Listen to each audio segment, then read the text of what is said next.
it would seem, and really the question is, do we do it on our own, or does that lie ahead? Because I've not been on a retreat with you before to know. It would seem extremely valuable, since thoughts are the stickiest thing that we often live in every day, to go through that same process as opposed to vibrating face with thoughts and realize the total emptiness. I could get intimations of that, but it would seem that almost anything that we would actually go through that kind of profound exploration would end up pure knowing.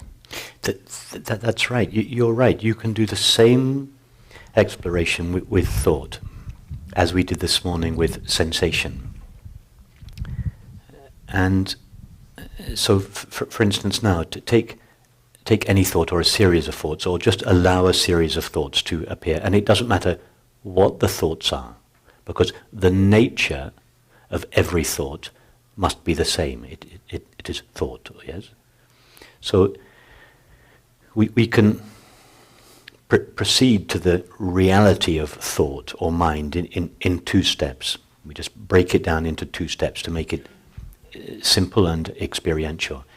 See, first of all, that this object called a thought, albeit a subtle object, is identical to the experience of thinking. Yeah, so now take away the label thought and call it thinking. It's like taking away the label body and calling it sensing. It's the equivalent at the level of thought. So there's just thinking. Yeah? And thinking, like we said this morning, something is there.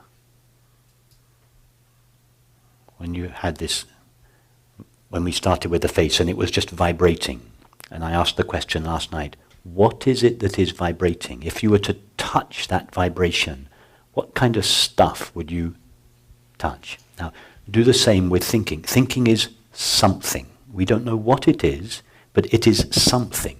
Yeah, it's not nothing. So, now you do the same thing. You, as it were, try to touch the stuff out of which thinking is made. And you notice that whatever you are thinking, 2 + 2 = 4, 2 + 2 = fine, Ramana Maharshi's thoughts, Hitler's thoughts, doesn't make any difference. It's all thinking. It's all made out of the same stuff. So this is nothing to do with the content of thought, it's to do with its substance or reality. Yeah? So we now try to touch the stuff that thinking is made of. And all thought, we recognize that all thoughts, irrespective of their content, are made out of this single substance called thinking. And now we try and touch the stuff that thinking, and we're talking about mind here. Yeah? What is mind? What is thinking made of? And as we often do in this approach, we ask ourselves questions in order to give our exploration, in order to set our exploration off in the right direction. So we could either simply ask, what is the stuff that thinking is made of? Or to give us a hint, we could ask the question, is there any substance present in thinking other than the knowing of it? And then we ponder that. You go to the experience of thinking, go to the experience of the knowing of thinking. Are they two different experiences? It's the same experience. So now we've taken another step closer. We've gone from mind to thought, from thought to thinking to the knowing of it. Yes? And now there's one last step. We say the knowing of it. As if the thinking were one thing, the it, and that there is the knowing of it. But it's not that. There isn't one experience called thinking and another called knowing. The only substance present in thinking is knowing. So we have reduced thought into thinking, and now further reduced thinking into pure knowing. Now the reason I say pure knowing is because that knowing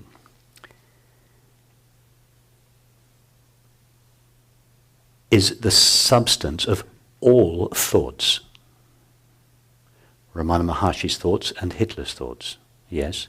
So it is not defined by any particular thought, because it is the property of all thoughts. Therefore, it has no objective qualities. As soon as it had an objective quality, it would be a particular thought. It would be the thought 2 + 2 = 4, as opposed to the thought 2 + 2 = 5. But it's not. It's the substance of both thoughts, and therefore doesn't belong exclusively to either thought. In that sense, it is pure knowing. Knowing that is not mixed with any objective quality. That pure knowing is pure consciousness, and it is not finite, because as soon as it became finite, it would take the shape of a thought and have definite observable qualities. So it is infinite, it is not finite, it is not observable.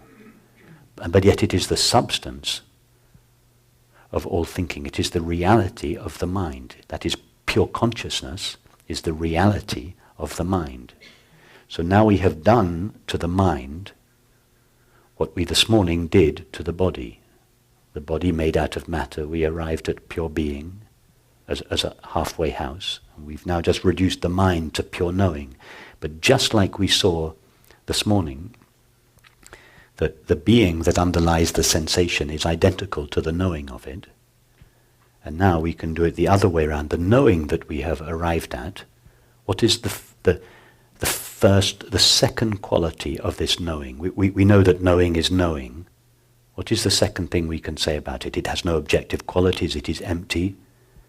But there's one other thing we can say about it, for absolute certain. It is. It is present. If it wasn't present, it couldn't even be knowing. So being, this morning we arrived at being, is identical to knowing.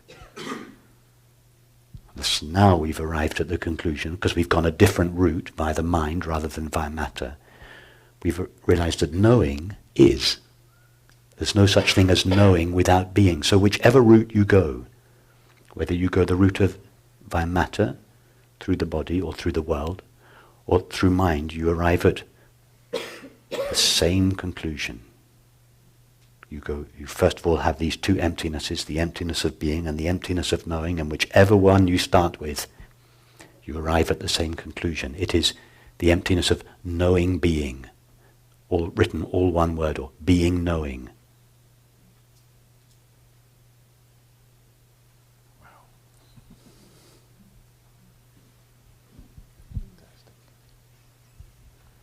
And this understanding it's the foundation of all spiritual traditions. If you go to the heart of all the great spiritual, religious and philosophical traditions, this is the condensed, irreducible foundation of all the great traditions.